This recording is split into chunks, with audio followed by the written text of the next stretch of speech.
Today we're stepping into a conversation that affects every single one of us, whether we realise it or not. Take a moment and ask yourself, what makes someone attractive? What makes someone intelligent? And who decides? And perhaps the bigger question, are those answers fixed? Or do they change depending on who's looking? Throughout history, we've ranked people by appearance, admired intelligence, judged character, and formed opinions within seconds of meeting someone. But how often do we stop to ask whether those judgments are actually as objective as we assume? Could the same person be seen as beautiful by one individual and completely ordinary by another? Could someone be considered a genius in one room, yet average in the next? And are we sometimes confusing knowledge with intelligence, intelligence with wisdom, or wisdom with common sense? Today isn't about telling you what to believe. It's about questioning the assumptions most of us never even realise we're making. So as always, I encourage you to keep an open mind, challenge your opinions as much as mine, and see where the evidence, logic, and discussion takes us. What if everything you think you know about reality is wrong? What if the glitches, the mysteries, and the unanswered questions are clues? From conspiracies and the paranormal to science, consciousness, and the possibility we're living in a simulation.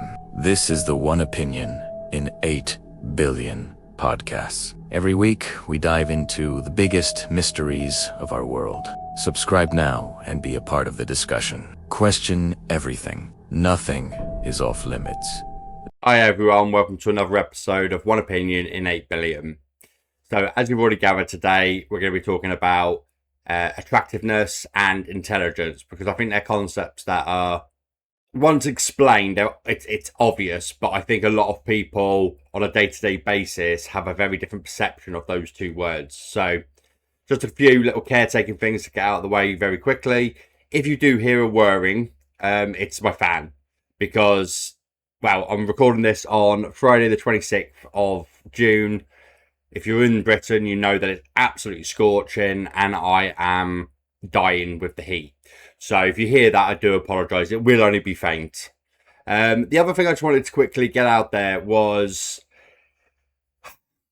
I've said it a few times now in a few different ways, and it's not that it annoys me, it's more frustrating than anything, but I appreciate every single one of you, and I'm here to be challenged. I'm not here to have people love me and think that I'm, speaking, the truth or facts or in everything. It's my opinion. This is all based from my book, One Opinion in 8 billion, an individual perspective, which is referring that only my opinion in 8 billion of us on the planet, and it's my personal perception.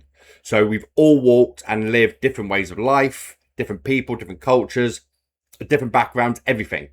And this is my perception. It is not fact. It is not set in stone. So the whole point of all of this is to get people to think differently, to think outside the general narratives of being a conformist or a sheep or a cow or herd, and following because the news says something, that it's fact. Well, it's a very much a bumpy road on that one. But we'll talk about that in one of my next podcasts in the coming weeks on the miscommunication, because that is another key one. But what I'm trying to get at is, please, especially if you're going to comment, which I really appreciate, please don't comment unless you've watched the content. I don't get paid for this. It's a lot of time and effort. I work normal full-time job, the same as everybody else, or general everybody else. And it takes up a lot of my time to organize and create the content for you. If you like it, great. If you find it interesting, great. If you hate it, there's not really a lot I can do about that. Even though a lot of the stuff that I am doing is to try and get the people that would generally hate it to think differently, because I feel that's where the main focus point needs to be.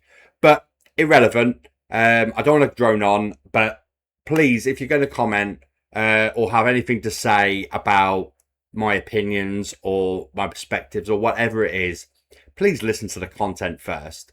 That's the whole reason why I did the book. Because when you have an open conversation, one-on-one or group of you very rarely get your full opinion across, because what will happen is people will interrupt because they're passionate or eager to get their two penneth in, and then you branch off and you never actually get your full point. So I thought I'll put it in a book, and now I'm doing this to, one, promote the book for the greater cause, which I've spoke about loads of times, and to obviously boost to boost the sales on the book for that. But because some people are very heavily dyslexic, I mean, I'm dyslexic and I wrote the book, I did have lots of editing tools to help me, which has made me be able to take my dream to reality.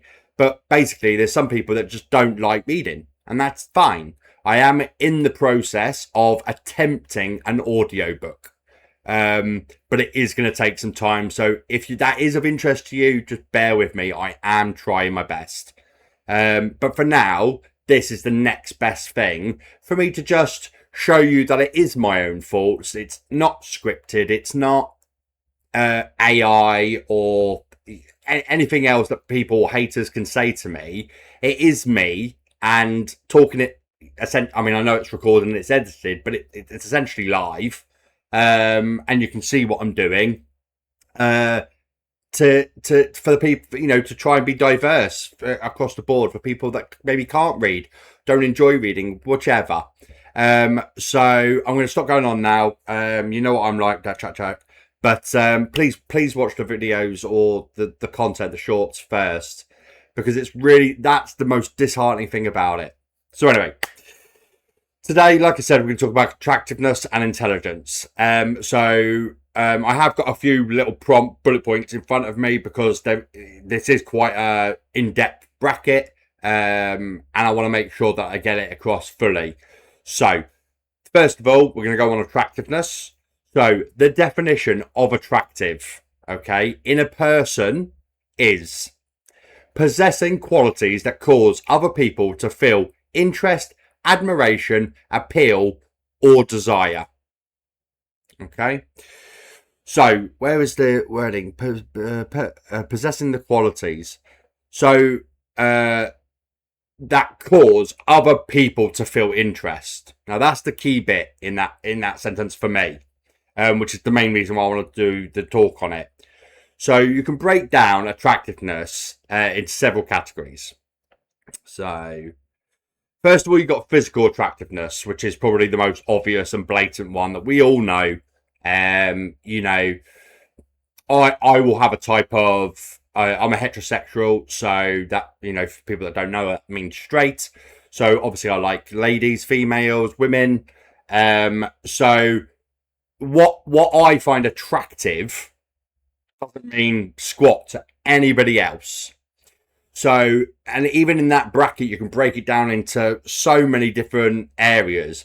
Some people have some very niche qualities that they look for in a potential romantic partner or whichever. So things like colour of hair, colour of eyes, body size, body shape, boob size, bum size, feet, each to their own. But then you've got finer points like moles, freckles. Some males and females hate them, but some potential attractive partners like them. They find those endearing or cute or whatever does it for you. Attractiveness, the physical side of it, is different for all of us, and that's another main point to this, is that, and the analogy I'm going to use is a typical sort of, I don't know, still in school sort of teenager, sort of maybe year 10, year 11. So anywhere from 14 to 16, when you're starting to you go through puberty, you're becoming more sexually interested, maybe not engaging in sexual activities, but you're becoming more, getting butterflies or going, ooh, that person looks nice. And whatever, you're finding your taste, whatever you want to call it. But this is the irony thing. People of that age, especially males, are quite jealous and sometimes possessive and controlling.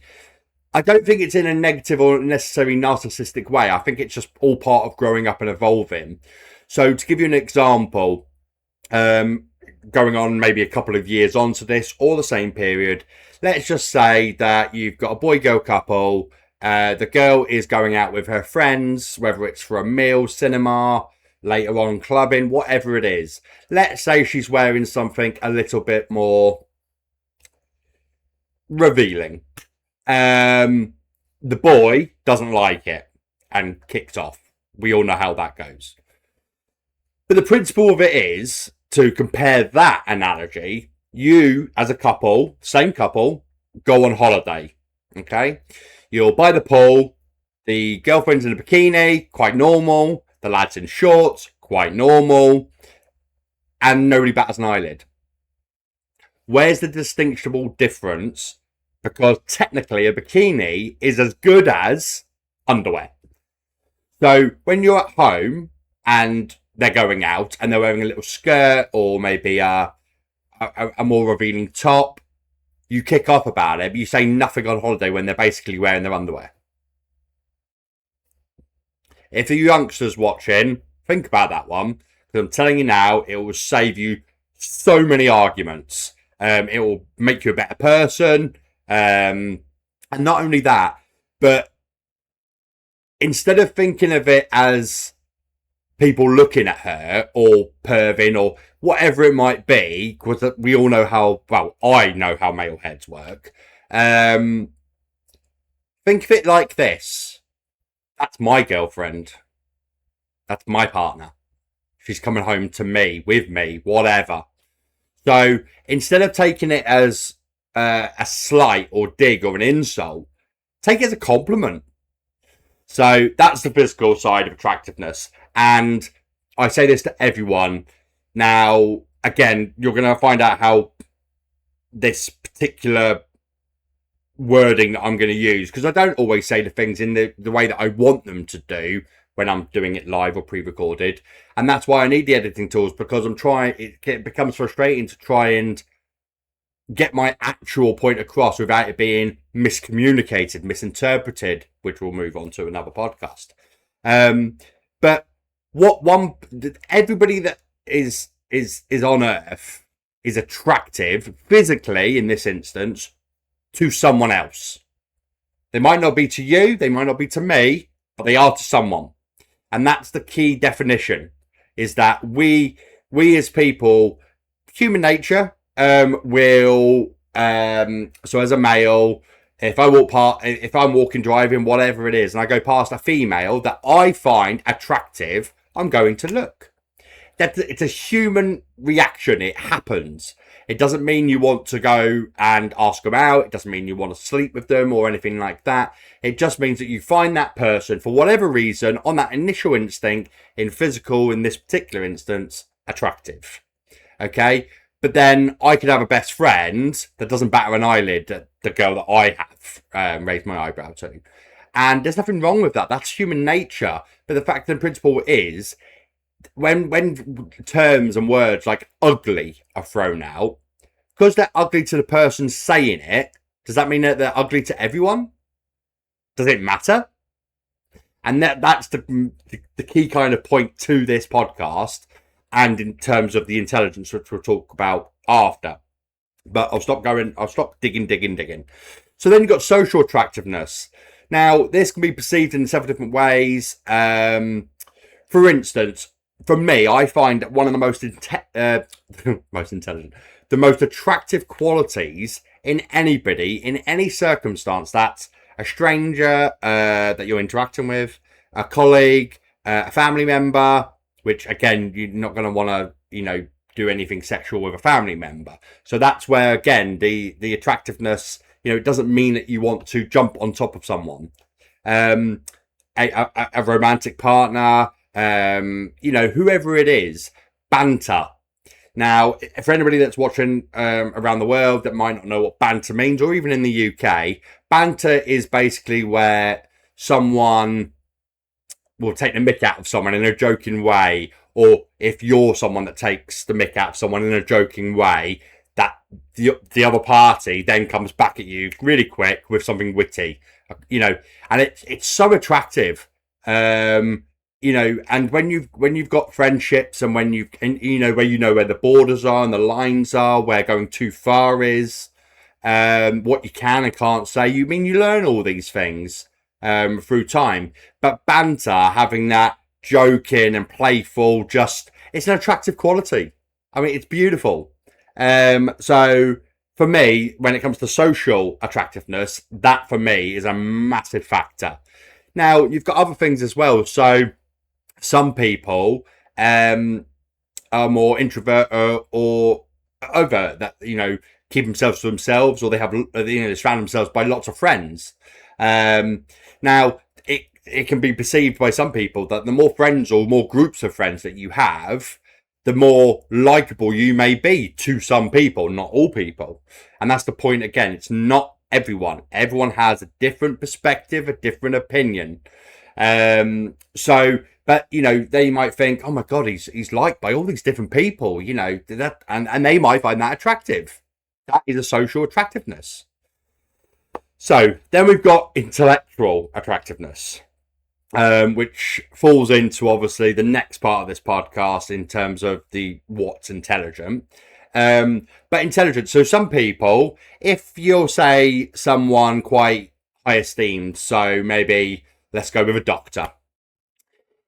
That doctor may only, whether it's right, wrong, or indifferent, again, an opinion or perspective, they may only want to date doctors because of the intellectual attractiveness. They feel that they'll have a lot in common, a lot to talk about, etc., etc. In fact, it's actually quite an important one when you come to the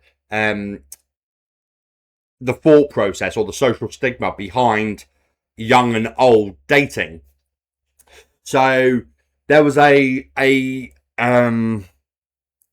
of these post things on X the other day, and it had picture A was a 50-year-old woman with a 20-year-old male, and picture B was a 50-year-old man with a 20-year-old female. And the question was actually quite a different one, and it was like, which of these couples is most likely to progress? And I actually responded to this, and I said, actually, they've both got just as much chance to fail and just as much chance to succeed, which they do. And I also then added, obviously trying to get my book out there that I've mentioned in my book, which I'm now going to mention to you, that the distinction between this age comparison is all down to social stigma. It's what the general society find acceptable or not acceptable. So what I've said is, out of that A and B, that people, society would find A more acceptable or less judgmental than B. Why? I struggle with why, but that is just the way it is. That is the world we live in, or in Britain anyway. And again, it's just my opinion and perspective. But if you've got a 50-year-old woman dating a 20-year-old lad, the parents may say something, but apart from that, nobody would really batter an eyelid. Whereas some people would, but not the minimal. Whereas on the other side, if you had a 50-year-old male dating a 20-year-old female, you would get stopped, looked, and judged almost everywhere. And the fact is that that's completely legal. So that's a 30-year age gap. So the question I always say to people when they have that judgmental sort of thought process, maybe not with 30-year difference, but let's just say, let's give you another analogy. So let's say you've got an 18-year-old female, and I'm going to use the female being the younger because that's the one that's more instantly social stigma judged, and a 28-year-old male. All right. So that's 10-year difference. An 18, just turned 18, and a 28-year-old male. Okay. That's probably still going to be it's not going to be as obvious of the age gap, but anybody that definitely knows you in either of your circles, family, friends, close acquaintances, are definitely going to have that judgmental feeling. Whether they say it, express it or not, they're definitely going to feel it. Then take the exact same couple 10 years ahead, she's now 28. They didn't know each other before. This is just giving you two examples. So she's now 28 and she meets the same bloke, but when he's 38. Would the same judgment be there? Well, I can tell you it wouldn't be.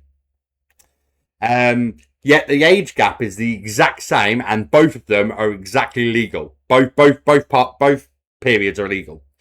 So what's the difference? And it just comes down to social norms. What our culture perceives as okay or not okay. But does that mean it's okay or not okay? Or is it just our perception? And are we just following the rest? So for me, that's, an overview of a little bit more than I wanted to share on this one, but I probably won't do a specific podcast on that. So, and it falls in quite nicely. But going back to the intellectual, so yeah, some doctors might only want to date doctors. Some people will want to, have people that are around them, not always just a romantic partner, but friends as well. They only associate them with what they find attractive qualities in intelligence, sharing similar views, having lots of stuff to talk about, like I've already stated. So I'm going to leave that one there because it's pretty obvious where I'm going with that. Then you got behaviour attractiveness. Now this one's quite an obvious one, really, but to give an example, I always say that there's 3 tests in a romantic relationship, and those tests are, and it's probably within the first 6 months that it's a make or break. If you do things in the general order, moving in with your partner. So when you move in with your partner, within that 6 months, either party is gonna, I can guarantee there will be something that will niggle at you rather, and annoy you, frustrate you. But then you gotta have compromise. Is it as bad as I don't like? Can I live with it? So to give you an example, say the lads moved into the girls in a same-sex couple. I'm not being prejudicial. I'm just using it as the example. Has a shower, dries himself in the bathroom, and leaves a towel on the floor. So a lot of females or the partners, whatever, that will irk the hell out of them for a couple of reasons. If they're one that maybe uses the towel 2 or 3 times, hang it up. If you're somebody that only uses the towel once, put it in the wash bin or put it straight into the washing machine. So little things like that, but they are behavioural traits. Another one, picking your toenails, on the sofa or something like that. Not helping with house chores, or cooking, or the list is vast, and you know where I'm going with it, so I don't need to bore you with it. The next one is either getting married or having a baby. It depends on your religion on that one, really. But both of those have their own factors as well. So let's go with having a baby.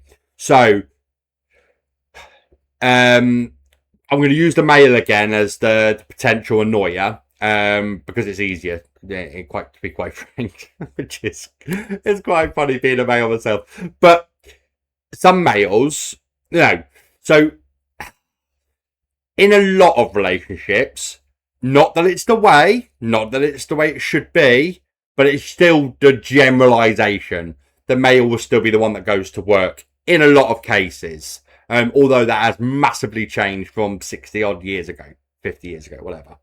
But just using that as a principle to make the point. Some males will come home and still expect their dinner ready, or the house to be clean and tidy, whatever. Now, what a lot of lads do wrong in this instance, if there's a row, is they'll come out with the same cliche phrase. And lads, if you're watching this and you've got a baby on the way, please stop doing this, even if that's what you think. Because if you do, it's going to come back and bite you in the behind. I've been at work all day. So any parent out there that has had a child, especially when they're younger, and they're more clingy and they're more attention seeking when they're baby and need constant looking after, care, burping, feeding, changing, bathing, feeding. The list is it's just endless.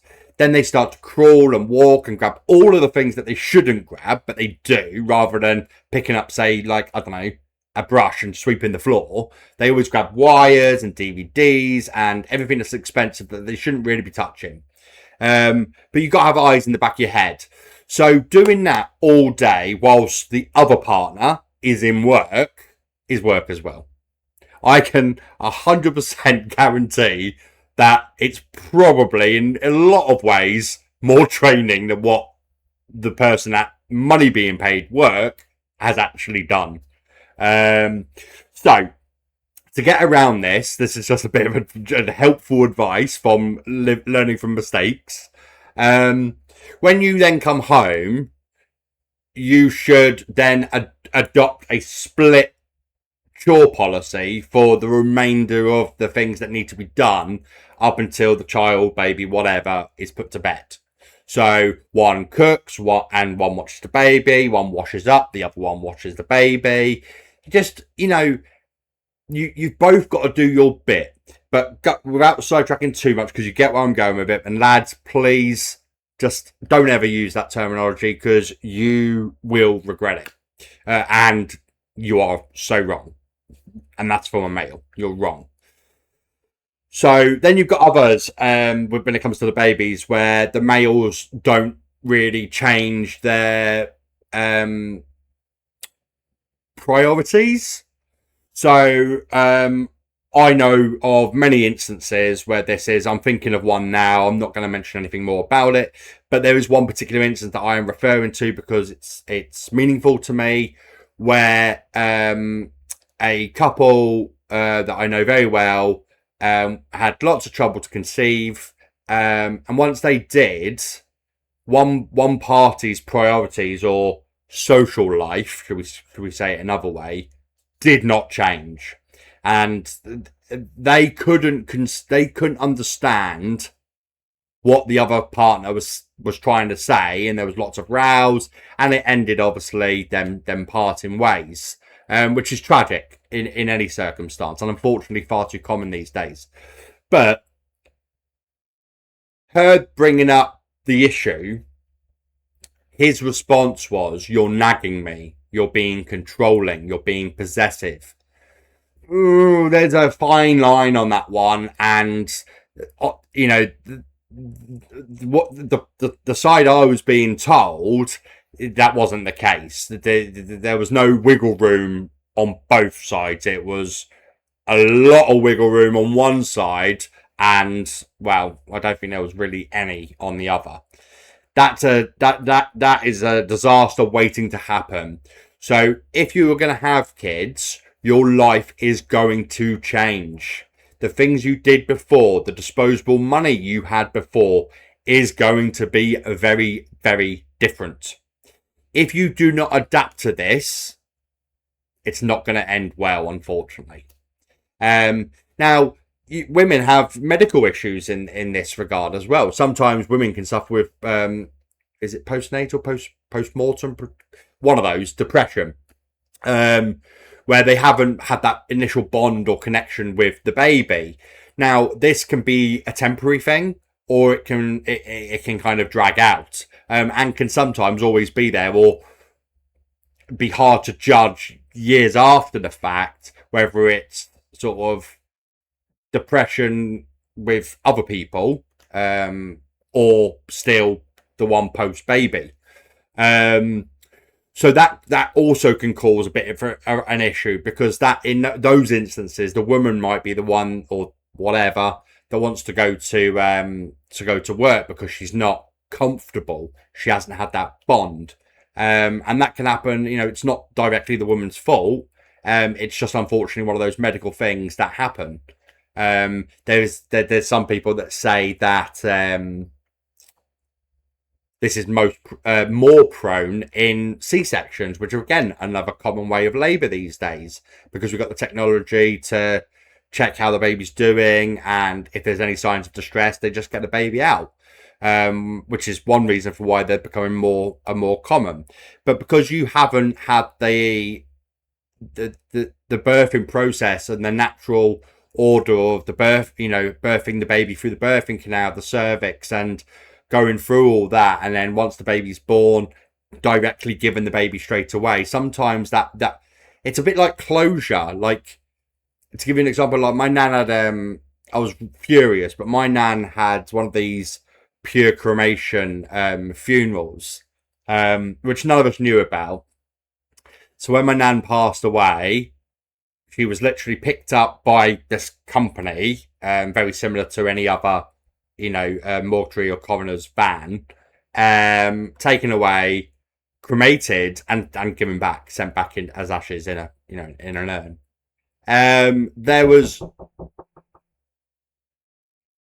There was no closure whatsoever. It was heartbreaking, and it's the same principle in effect, really, because whereas there was no closure in that, because the woman's not had that initial bond, they feel like they've got no connection. It's kind of the opposites, but the same principles behind it. Now, what's interesting to note as well is all of these different areas and forms of attractiveness all come down to the fact that there's an important distinction between objective and subjective elements to consider. So that's the main point of this particular podcast, is that nothing is singular or linear to one specific person either saying or thinking or receiving. So objective factors are characteristics that are on average many people tend to find appealing. For example, good hygiene, signs of health, facial symmetry, or confidence. Subjective factors vary greatly between individuals because of personal preferences, culture, upbringing, experience, and values. One person may find tattoos, freckles, or piercings, a quiet personality, highly attractive, while another may not. So there's that distinction between the objective and subjective factorings. So that's to wrap up now on the appearance sort of side of things. So now we're going to move on to the intelligence. So first of all, the intelligent definition: the ability to acquire, understand, apply, and adapt knowledge and skills to solve problems, reason effectively, learn from experience, and respond appropriately to new situations. So that's the definition. Now, when it comes to intelligence, again, similar to attractiveness, there's different elements to look at. So you've got learning, which is acquiring new information and skills; reasoning, thinking logically and drawing sound conclusions; problem solving, finding effective solutions to unfair challenges; critical thinking, evaluating evidence, questioning assumptions, and making informed judgments; adaptability, adjusting thinking and behaviour when circumstances change; pattern recognition, identifying relationships, trends, and underlying principles; decision making, using available information to make effective choices. And then it's also important to distinguish intelligence from related concepts. For instance, knowledge, what you know; intelligence, how effectively you learn, process, understand, and apply that knowledge; wisdom, knowing when and why to apply knowledge and experience to achieve the best outcome; common sense, practical judgment in everyday situations, often based on experience rather than formal learning. So that's the general overview of the intelligence sort of side of things, where, again, we'll get onto subjective and not subjective later on. But the fact of the matter is that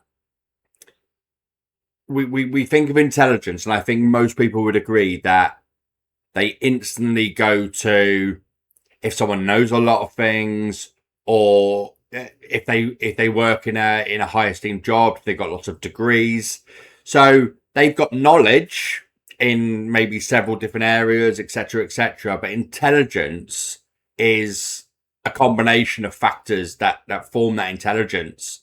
Very similar to an IQ. If you ever do an IQ test isn't as simple as answering 50 or 100 questions with a mixture of all of the different elements that create an official IQ. It's actually looking at different elements that come into that, then doing a test for each of them, and then taking an overall, and that's what gives an official IQ. So one of the first main questions is, are beauty and intelligence objective facts or subjective perceptions? So that's basically the one-liner that this podcast is about. So appearance and attractiveness. You've got evolutionary influences versus personal preference, cultural differences across countries and time periods, individual experience shaping attraction, personality and familiarity changing physical attractiveness. Can attractiveness be measured at all? And that's, again, the core of, in terms of the attractiveness, is who gets to decide who's attractive. Is anyone, as per se, attractive just because somebody has said so? We're all attractive to someone, and there's people out there that will be attractive to individuals, but it's not linear. It's not an overall. It's such a broad scape, and it's human nature. It's our brains. It's our, again, very similar to an opinion. It's all of our backgrounds and all of our likes and dislikes and wants and not, things we don't want. All of that comes into how we judge attractiveness and intelligence. So this is a good one. So think about the people that you find attractive in your friend circle or whatever, the people you know, and the ones that don't. So let's say that you've got 20 people in your immediate circle, and 3 of you so you might make a remark about intelligence and or attractiveness about a person that you've seen or know of, and 3 of your friends might agree. They may partially agree and then say, but I don't like, or they might excel. They might say, I really like. And then the other 17 are completely like, I don't see the attraction. Now, sometimes this can be not so much a lie, but sometimes they might not be telling the truth. I mean, if it is somebody that most people would generally find attractive, even though we've just discussed that that's not the case. But let's just say that there's someone, say, like, voted for number one beautifulest girl in the world. So that's only attractive. That's only the physical attractiveness. But let's just go on that for a second. If they've been voted by a large majority of population that they are the most beautiful girl in the world of that year, or for whatever reason, if you and your 3 friends agree with that, and the other 17 go, nah, she's all right, she's average. That's their perspective. That's their own preference, and that's fine. But they might say it for saving face. If they're in front of their girlfriend or wife or whatever, they might go, oh, no, I don't think she's that great. So, again, that's not accurate, but you see where I'm going with it. So, but the fact is that we don't all share the same views and values. The same comes with celebrities, very similar to what I've just said about the number one top, beautiful girl in the world, or woman in the world, is, there's some celebrities out there. Like, I've got some top celebrity crushes. So mine would be Margot Robbie, Jessica Alba. They're 2 of my definite tops.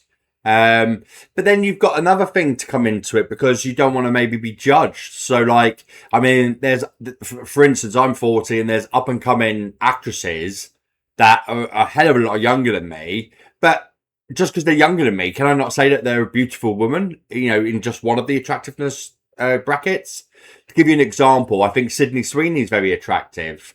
Now, the interesting part with that is that we've all got these individual preferences. So for me, I've got a particular build that I like. I've got a particular shape, and I'm not a big fan of anything like fake. I believe that we are who we are, whether it's God and divine or whether it's just simple biology. I believe that we are who we are.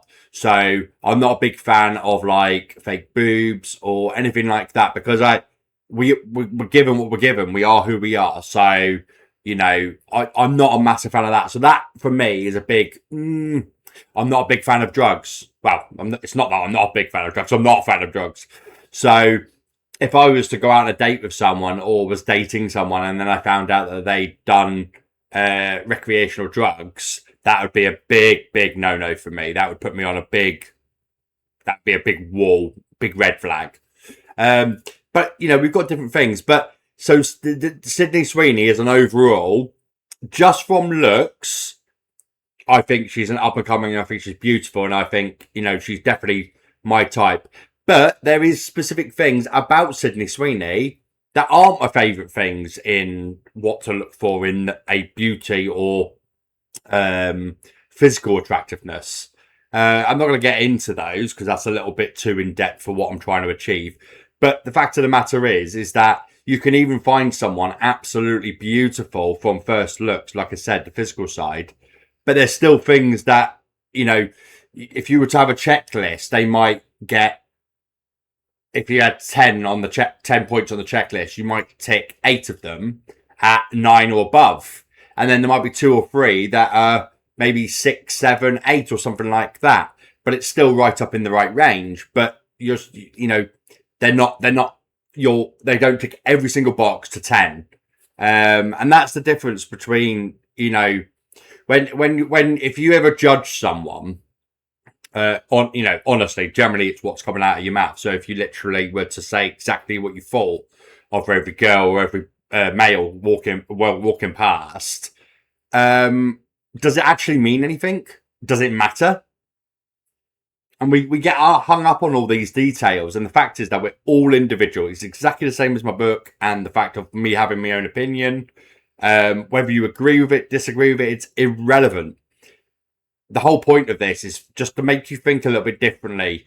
Don't always take one thing and then expect the rest to be the same or follow in order or whatever, because that's not how the world works.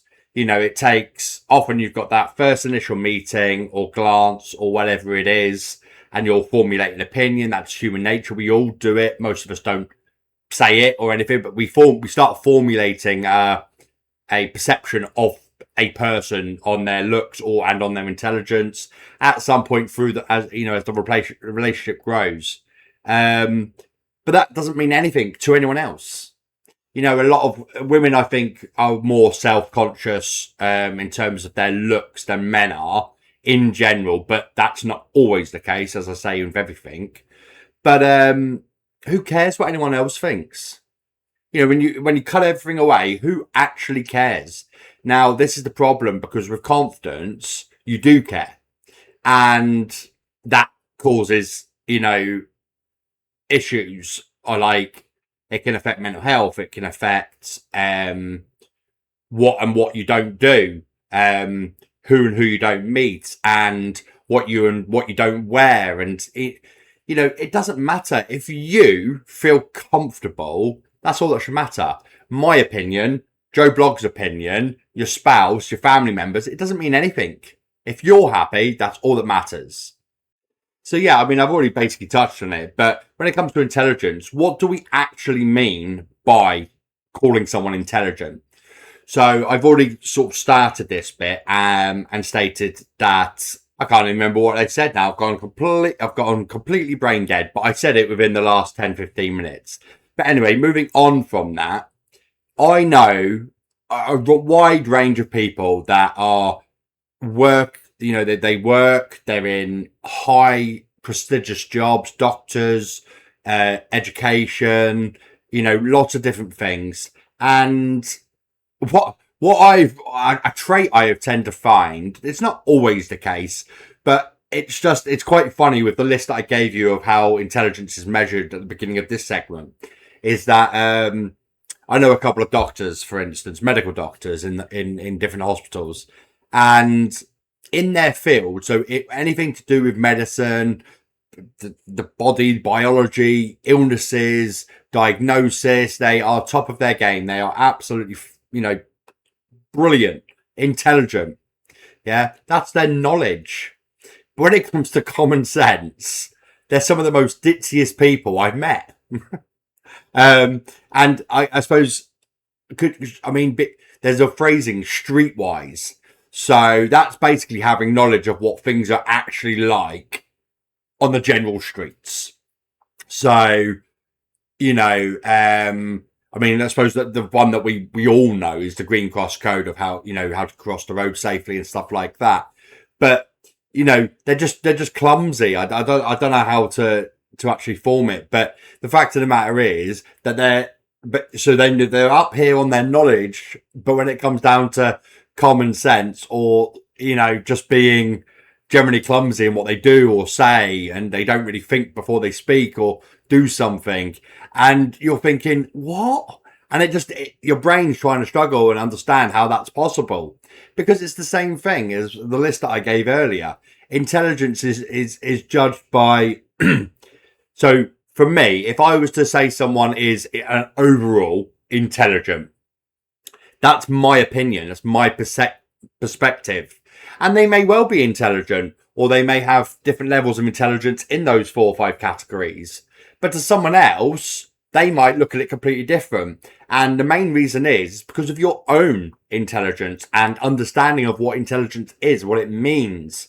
If somebody's talking about space or physics or something like that, and I don't have a clue what they're talking about, how can I, so one of two things will happen. Either I'll go, they're incredibly smart, but how do I know what they're saying is true or not true? Because I don't have the knowledge. I don't have the intelligence of that subject or point or whatever to be able to make an informed decision. But we do. We say, oh my God, they're absolutely, they're so smart. And I have people, when I'm talking about my book, because I try and do a lot of outreach because I'm a taxi driver as my main job. So it's a great way to promote it. And I'm always talking about it and showing my passion for it and why I'm doing it and stuff like that when a customer asks. And 80-90% of them turn around and go, oh, you're really intelligent, aren't you? You're really smart. I'm not so sure that I am. I pay attention, and all the stuff that I talk about on here in the book, and every time that I have and voice an opinion, it's because over the last 20-25 years, since I was maybe 14-15, I just noticed things that I thought, surely there's a better way of doing that, or that doesn't make sense. One, when I was in my mid-20s, maybe 26, 27, which is a pure definition of this, and it's just me analysing. That's all I'm doing. I haven't got any particular qualifications or anything like that in it, but it just become obvious, and I don't know if it's just the way that my brain functions, my functionality, or if it's because of knowledge that I have got or my background that's formulated me to have this particular viewpoint on it. So when the UK introduced the workplace pension, when it all came out, it went huge, really great idea. And they said it was completely voluntary, and they would be rolling it out from, I think it started mainly the bigger companies with more staff down to the smaller ones. Now, before it was announced, which it has been announced several years ago now, but nothing's really been definitively said more about it. But what I said, as soon as it came out, I started analysing it and thinking, why would the government do this? Why are the government getting involved in our future? Because, personally, I don't think they really care. So I started thinking about it. And I thought, well, it's voluntary, so they're not forcing us to do it. And then I thought, what if when the infrastructure is fully in place in all businesses, so all of the administrative side of it is installed and taken out of the putting this system into place, What if it then goes from being voluntary to compulsory? Now, if anyone's ever worked in the NHS pension scheme works in line with your the band that you're on and the wages that you get. So, for instance, if you're on, say, a band 3, you might have to pay 3% of your wage every month into the pot, and then the NHS will give you 1.5 or 2 extra. That's irrelevant. And again, if you're on band 4, it might be 4% or 5%, whatever it is. So I started to take that section of a pension structure that had already been in place for many years, along with the new workplace pension scheme. And I thought if they were to say it's now compulsory, they could do that on a matrix compared to your income as a overall bracket. So, for instance, they could turn, well, like I said, they haven't definitively given details, but they have said it's going to become compulsory in specific circumstances. And it's going to be on something like if you earn less than the minimum, obviously you won't be included in it. But as soon as you earn over it, maybe every 3,000 or 5,000 increment, you'll go up by 0.5% or 1% that you have to put in every month. Then I evolved that further and I thought to myself, well, so if they do that, again, how's all this benefiting them? Simple. There'll be no state pension. So, and like I said, they have said this. This was a while ago. I can't remember if it was just before COVID or just after. I think it was just before. And it's kind of been on the back burner since. And I haven't really investigated it, but I haven't really seen much more about it. All they've said is that at some point it is going to be rolled out as compulsory. And so I'm 40, so I'm sort of like right in the sort of smack bang in the middle of paying my national insurance, which is essentially what basically pays for our old age pension. And I think it's going to be that they're either going to phase it in terms of your birth year, or they'll do like a 50-50. So like when you join a gym mid-month cycle. So it's called pro rata. So because I've paid half my stamp, as it's known, maybe I'll only have to pay half the designated percentage into my pension. And then what I'll get then is a 50% state pension. And then I'll get all of the other, which would be make up the other 50% from my private compulsory pension that I've done myself. So I'm assuming it's going to be something along those lines because it's the only thing that makes sense. Because otherwise there's going to be just an uproar in the country. Or they may just say that people maybe that haven't started yet. So, I don't know, maybe 16. So if you were born in 2010, if it was to come out now, anybody born before 2010, things stay exactly the same. Anybody born after 2010 automatically have to be compulsory paying into a pension scheme. Or they won't get, because there is going to be no private pension, elder pension when they retire. So that's how my brain works. So does that make me intelligent, or does it just make me, does it just make me, what's the word? God, I can't be intelligent. Never worth paying attention. Observative. So I'm just observative. That's pretty much all it is. It's me just looking at something, analysing it, and then formulating a potential outcome. Might not like it, but I have to look at always the end game of the people that govern us, because I am quite cynical, and I do generally believe, especially after doing loads of research for my book, in terms of my own opinions already, and it's not made it better, it's made it 10 times worse. I'm 100% more sure now than ever that since I've been born in 1986, there is 100%, I couldn't say with solidarity fact that any of the prime ministers that have led this country have done it for the people, which is the point. I think they've done it for their own gains, their own reputation, their own everything going in the up direction. Nothing to do with the people at all. We are merely just cogs in their processes. That is it. When you break it down smaller to large corporations, more often than not, their staff aren't treated brilliantly. They're not treated badly, maybe, but they're not given any bonuses. The bigger they get, the more greed they get. They forget about the people that got them there, that help them achieve their money and their profits and their reputation every single day, because you need all those people to be able to do that. You might have started it, you might have incited it, you might be the top of it, pulling the handle, but without all of the rest, you're nothing. And that's the same, when it comes to the government and everybody belief, in terms of the hierarchy, it just gets bigger and bigger towards the bottom that suffer the most. It's exactly the same as a hierarchy in a business, just looking at it on a smaller scale. And we are literally just a name or a number on a spreadsheet. That's it. And I do generally believe that. And I wish I didn't, but unfortunately, that's in my brain. That's where it all focuses. But I'm digressing. So basically, does that make me intelligent just because I think about things and I pay attention and I analyze and I go and do my own research?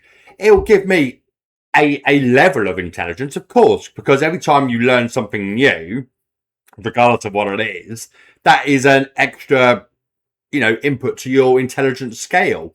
But when people use the overall term, "Oh, you're intelligent," well, I wouldn't say I'm any more than an average. I would call me an average Joe. I don't think I'm exceptionally clever, exceptionally knowledgeable. I research and I learn and I listen and make of that what you will. But hopefully I've made my point. I've gone on about it long enough. But we've done that bit now. So is intelligence, who determines who's intelligent? So the different forms of intelligence in a nutshell. Academic intelligence. I'm not going to go and bloat on about that one, because if you don't know what academic intelligence is, then look it up. It will do you loads of good.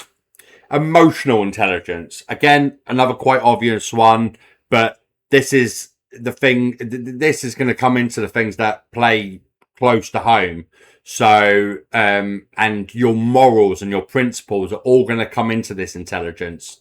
Then you've got creative intelligence. So again, you could argue someone being really good at, with hands-on sort of stuff rather than specific academia knowledge. A painter, is a painter clever? Is a sports person clever? The people at the top of their games in tennis, cricket, football, whatever it is, because they know their job or their sport or their whatever, their hobby really well. So that's part of creative intelligence, but it's giving you an example. Then you've got practical intelligence. So I would argue that, to give an example of practical intelligence, being a parent, I would argue, as practical intelligence. Now, again, this opens a whole nother door of what makes a good or bad parent. Well, there's a bit like far left, far right, and everybody else in between. I think you've got those parents that are, on paper, absolutely flawless, but that being that flawless has probably made their child a little bit wrapped in too much in cotton on that end. If you went the complete far right, they're all the scumbags that we all know and hate. So the people that abuse their kids, the people that don't, everything negative to do with the upbringing of being a parent and bringing up a kid, they're all the complete far right of this spectrum. Everyone else in between, some might be softer, some might be firmer, some might do something good and other things bad. Then over here, they might do some of the things that they do better or worse. So there is no book to parenting. There's loads of specialists out there that say that these are a general way of discipline and stuff like that. And yeah, maybe 8 out of 10 that works for as a linear, but no, there is you're never in you're never in 100% a financial position unless you're a millionaire or born specifically into wealth, because you just make it work. I mean, there's going to be people that are better off and worse off, but you find the money. The kids come first. But the fact of the matter is, I think the practical intelligence comes into it because I had my first child when I was 17. All the proper precautions were taken, and she was my firstborn. So, I'd never been a parent, but I had lots of cousins, and I'd been around a lot of children. Every time I grew up, every year that I grew up higher, up to maybe 11 or 12, I'd already changed nappies, soothed, entertained, done all the things that a lot of parents do. So when I became a parent at 17, I felt more practically equipped than others that had maybe been an only child, um, had the took all the right steps but become pregnant early and wasn't really sure what to do and relied a lot on their parents or other family members and friends for support because they didn't have that practical intelligence that I had. So it all comes back to it's all everything that feeds into us, all of the input from us is what makes intelligence. And then our choice to go to further education, to get different degrees or different A levels or whatever your qualifications in your country are.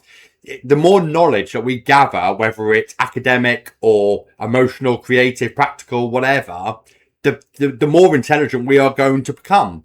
But it's the wording of overall intelligence when somebody goes, "Oh, you're already intelligent because you've said something that has blown my mind." Well, they're intelligent on that, maybe, especially if it's right. Yeah, but that doesn't mean that you know everything. There's going to be very few people in the world, and nobody will know everything. But there'll be very few people in the world that will be able to answer, say, 90%. There will be people, and they are right up there in intelligence, but there will always be someone more intelligent. There will always be someone bigger and better.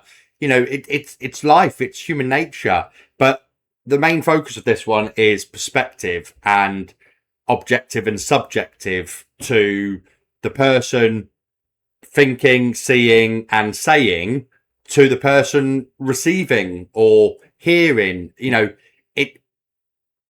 You could be on completely different levels in attractiveness and or intelligence and think the complete opposites to one another because of your knowledge, your intelligence.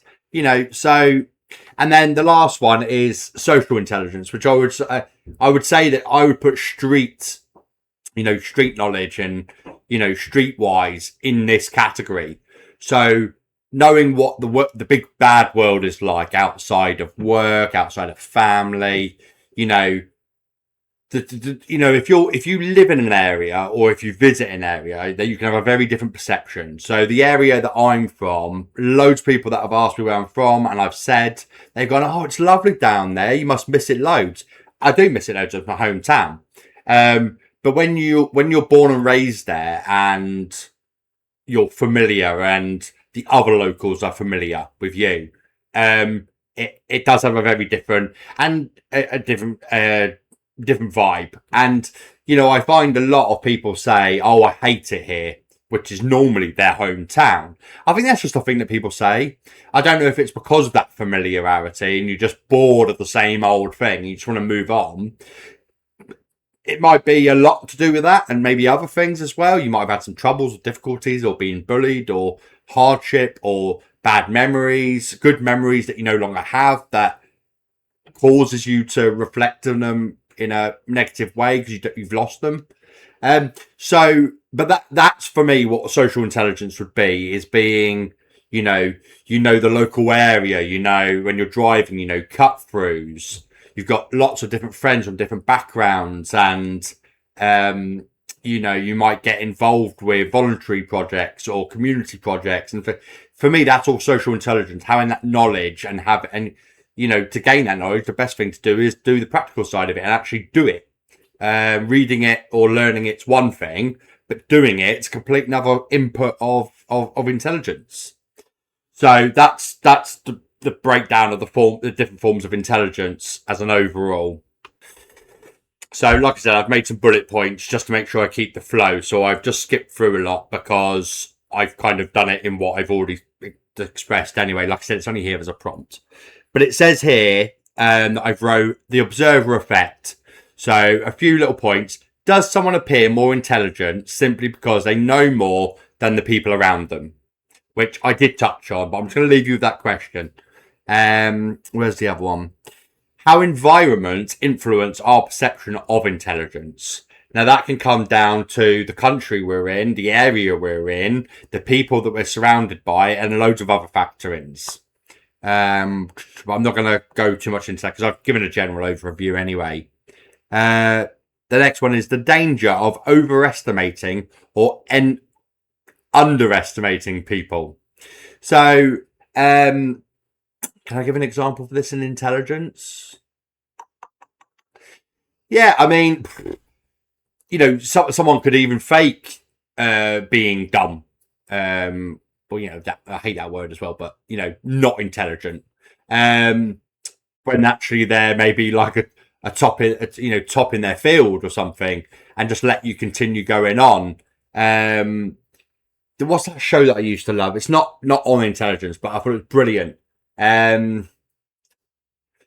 It's basically where millionaires, massive millionaires, would integrate themselves into a business, and only very small amounts of people would know their true identity, and they'd normally be like a worker in a.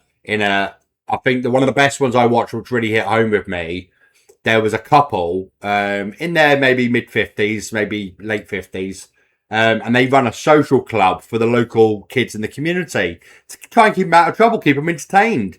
Kids will want to do stuff and move and be quick. And they did it all through their own self-funding. I think if I remember correctly, they had very little input outsource funding other than what they fundraised for. Now, what's happened is this millionaire has gone to be a volunteer, a bit like not a social worker, somebody that just works in the social club and just make sure that everyone's behaving and treating the stuff with respect and keeping out of trouble, basically.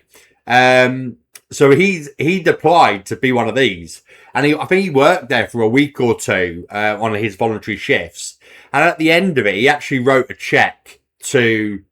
He obviously said who he actually was, and he's written a check. I think it was for like 25,000 for the funding for the social club. Now you might say, oh, he could have put another zero on that or something, but that's massive.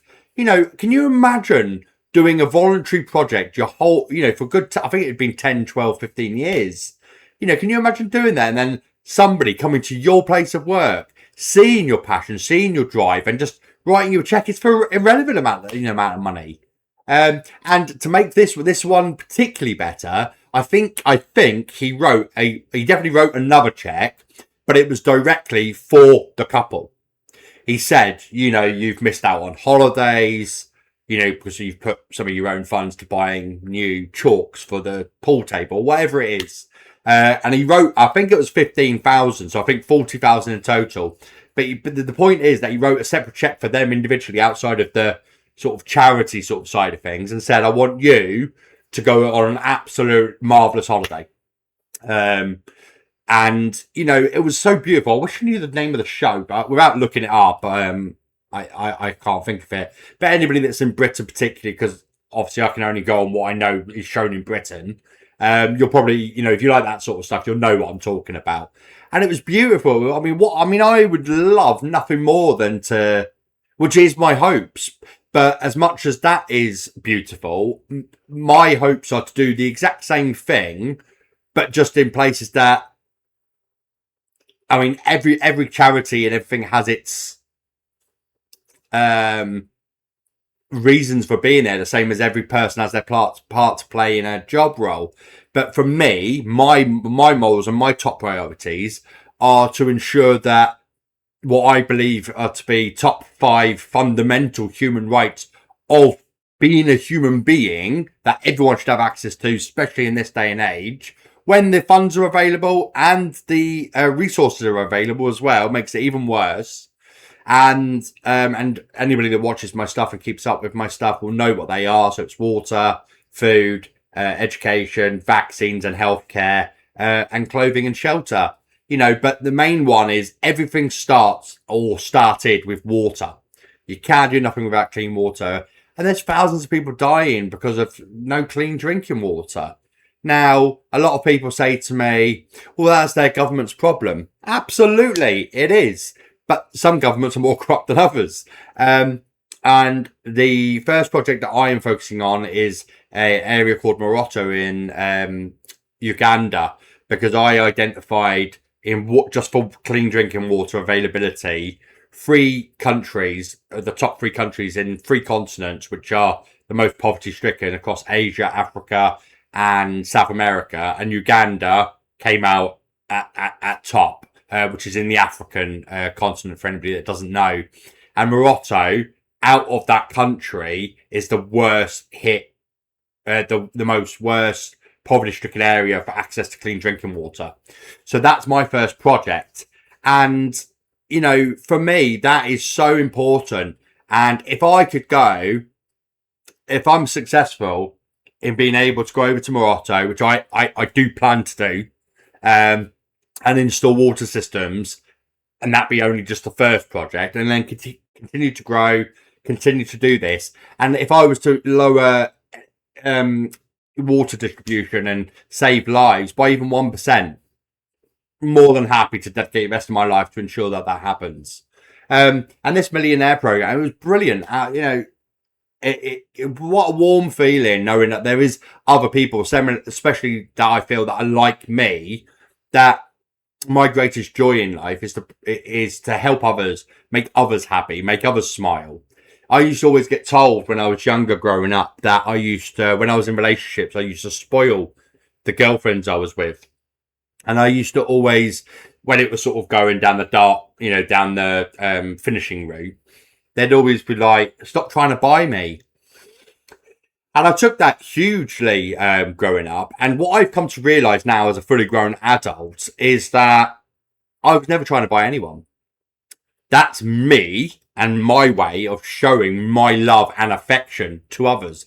Because it's not just with romantic partners. I do it with family. I do it with friends, with my children. So that's where the realisation came that this thing that had destroyed me for years, thinking that I was always the problem because I was too generous, I suppose. I don't know. But either way, I'm guessing that's how I took it, that I was doing it wrong. And then as I grew up, I always felt shame when I was trying to buy him something, or just, I might be walking down the streets or knowing I'm seeing them later and be really thinking about them, really missing them. And I'll go into a shop and I'll see something and I'll be like, oh, she'd love that. And I'd get it because I could and because I wanted to. But it did give me a right knock when it came to relationships. But as I've got older, as I say, and I've had my kids, my friend basis, my social group has grown. I've been in different workplaces, done different work roles and jobs. I've come to realise, and everything that I do for everybody else is exactly the same as I'd even do it for a stranger. I think I had I say a kid, but I think he was just 18. He was only a young lad. And he worked in a local hotel here, where they can live on site, and he did. And I was taking him back there. And I think it was probably about a 15-minute journey. And early on into the conversation, he'd mentioned that his mum was unwell and that she'd already had one kidney removed because, one kidney had already failed or whatever it is. And he basically explained that he had 4 younger siblings, so all under 18, and I think 3 of those were under 16. So very much still needing mum. Dad was nowhere around, and I think he died actually. I think the story just got worse and worse. So then this gentleman is telling me that he's got 4 younger siblings, 3 of them need immediate parental care, and his mum, second kidney, is just now failing. And if she doesn't basically get a donor, and I instantly said to him, because my knowledge, my intelligence of kidney transplant is very minimal, but I do know that you don't have to be a family member. That's the first port of call to look at for most doctors to find a best match. But I wrote down my name, my contact number, and my email address and my blood type, because I happen to know it, which is the most common O positive. But I wrote those things down for him and said, I want you to give those to your mum. I've got 2 working healthy kidneys. If I am a match, if your mum's doctor wants to get me in, do whatever the necessary tests are, and I turn out to be a match, without a second's hesitation, I would put my life on the line to a stranger, and let them take my kidney to try and save her life. That's the person I am. And it's so nice when I watch those shows about the millionaire where they go and do something of a similar, in my eyes, value impact, which is showing and appreciating your recognition for someone's hard work and dedication to the society and the local community. You know, this is why some people get knighted or OBEs and KBEs, and that's beautiful when it happens for those reasons. You know, when it happens because you're a big figure just in sport or in whatever, I'm a bit like, eh. But like, I mean, to give it a prime example, I would normally say that Sir David Beckham would be one of those. But with Sir David Beckham, since basically through his fame from doing football, which I would have been, meh. With that fame, he's actually put it into a lot of community projects and charitable projects and things like that. So for me, he sits right in the sweet spot where he's used what he's gained through playing a sport that he loves for a job because he was good at it, and he's used that to turn it into something beautiful that he focuses on. So that's beautiful. You know, if people take their celebrity status or well-known status, whatever, and use that to blow up their campaigns, how brilliant's that? So, right, where else are we? Because I know that I've been chatting for ages on this one. I have to do so much editing. Confidence versus competence. Well, yeah, I mean, so you got confidence and competency. There, again, you know, and what is the difference between confidence and competency? Confidence, you can be overconfident, but confidence is when you do something because you believe that you've got the necessary skills and or knowledge to be able to do something correctly, safely, whatever.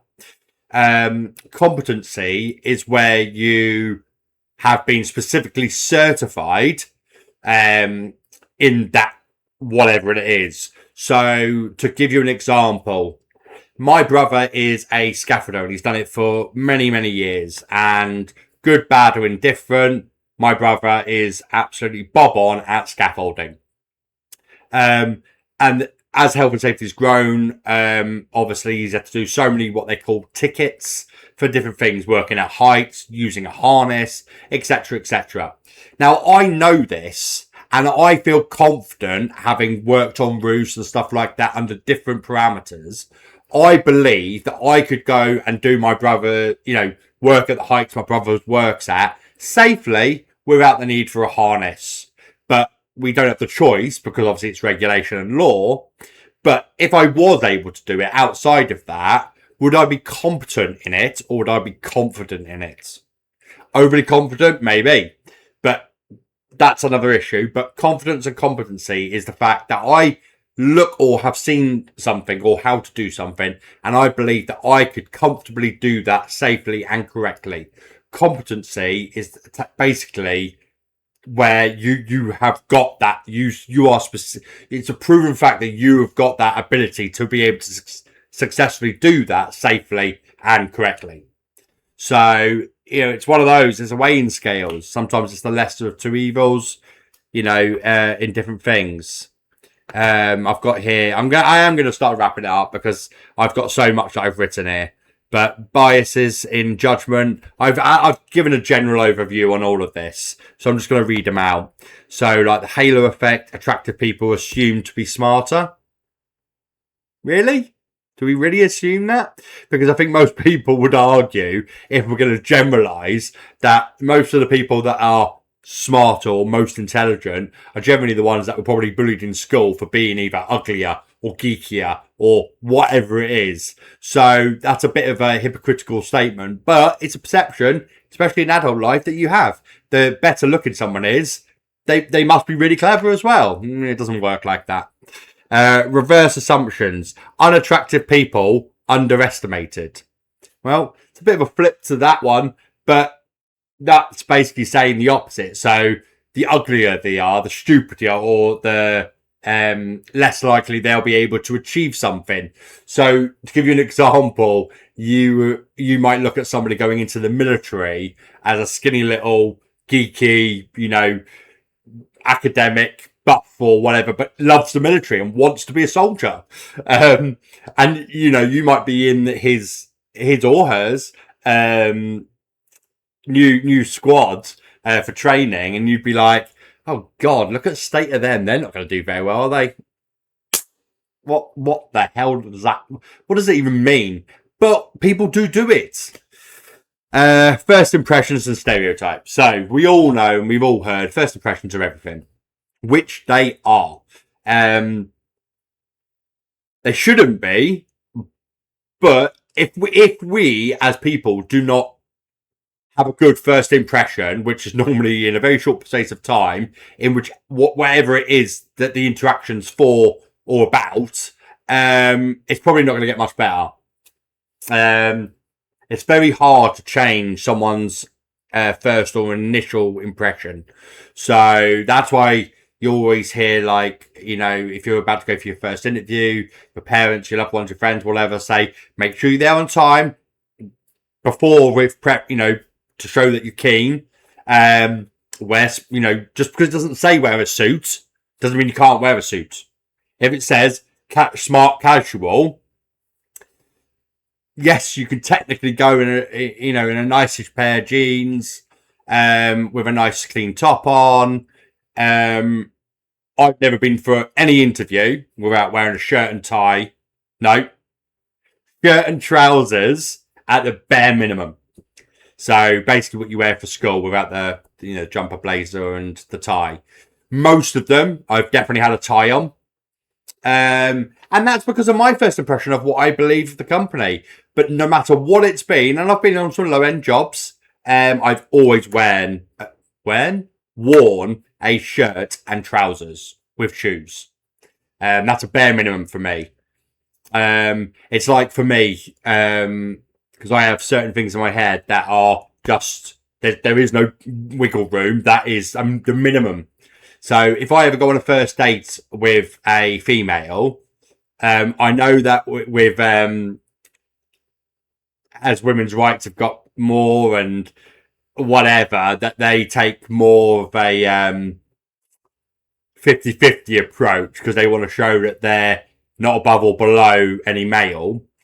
But when it comes to a first date, I'm sorry, the male, or if you're in a same-sex couple, the dominant, so who asked whoever out, they pay. And that is one thing that I would sit firmly on, and I would argue it until my last breath, that if you are the dominant in a same-sex date, that you've asked that person out, you pay. If you're in a heterosexual dating scenario, regardless of who asks, the male pays 100% every time. And any time that I've come into this in more modern times, even though I haven't done a lot of dating, but in more modern times, the if this blip has ever come up where they're like, oh, we'll pay 50-50. And I'm like, oh, it's not really me. It's not really me. And then fortunately, on the 2 occasions, I think it has come up and become a bit of a, they've gone to the toilet and I've paid for it while they're in the toilet. So, but, it's just, we all have little quirks. We all have little things that we hate and don't like. When I have volume that's done with numbers, I have to have it on an even number. If I can see it, the numbers, I have to have it on an even number. If they're not on an even number, it will send me west. What else am I funny with? Going to the toilet. Whether I've gone for a number 1 or a number 2 in a toilet, doesn't matter where it is, I have to put both the seat and the lid down before I leave. If I am in a rush, I've even been running late for work, I've been halfway to work, and I've been battling inside my head that I hadn't put one of those 2 things down. And I had to go back, even though it made me later, to do it. I had some sort of impulse, I had to go and do it. So there's 2 of my little pernickety things. And the other one for me is I don't like being sticky. Now, depending on who's listening, you'll take that however you want to take that. But to give you an example of what I specifically mean is a toddler with a lollipop or a jelly sweet that they're sucking on and dribbles coming out and it starts to dry and go sticky and gets fluff in it. Oh my God, it's on their hands. That for me will send me west. So there you go. You've learned a little bit of, whether you wanted to or not, a little bit of a few thingies on me. So let's get through this because you'll be cursing me by now. Can intelligence be increased? Well, that's an obvious one. So learning, curiosity, critical thinking, and self-awareness, which I've mentioned all that. Can attractiveness be increased? Well, yes, it can. Health, confidence, grooming, personality, and behaviour. So, where's this last one now? So I've put here final discussion. What have I put? What qualities actually matter most in building relationships, careers, and society? Well, I'm not going to answer that. I'm going to leave that with you because I feel that I've pretty much answered that in my perspectives and my diagnoses of attractiveness and intelligence anyway. So I'd love to actually hear in the comments your answer to that question. And then I've got some more closing questions, which I'd love answers to as well. Have you ever completely changed your opinion of someone's attractiveness after getting to know them? Have you ever assumed someone was intelligent only to later change your mind? If beauty and intelligence both depend, at least partly, on the observer, how much of our judgment says more about us than the person we're judging? So I'll leave you with that. And on my absolute promise final notes, these are my 2, not definitions of attractiveness and intelligence, but from this podcast, from the original opening of the actual definitions of those, these are what I've come up with. So, attractiveness is the combination of physical, mental, emotional, and behavioural qualities that make one person appealing to another. While some aspects are broadly shared across populations, much of what makes someone attractive is shaped by individual perception and personal preference. Intelligence is the capacity to learn, understand, reason, adapt, and apply knowledge effectively to solve problems and make decisions. So I'm going to leave you with that. If you've enjoyed this podcast, guys, or if you've enjoyed any of my other podcasts, you're not going to like all of them. If you like me, you're not, as a person, you might not like some of the things that I talk about or my perception on them. As we've just described, it's human nature. I don't expect that. But if you've enjoyed at least what I'm trying to do, the mission I'm trying to do, whatever, or the actual podcast, please give it a like. Please give us a subscribe. It is completely free, but it will help me out massively to be able to be more successful and quicker than I am at the moment. So anything you can do to help me on my mission, I really appreciate it. So thanks for listening, guys. I'll see you for the next one. Bye. Thanks for watching. the one opinion in 8 billion podcast. The truth is rarely simple, but the questions are always worth asking. If you enjoyed this episode, subscribe and join the conversation, because the biggest questions in life deserve to be explored.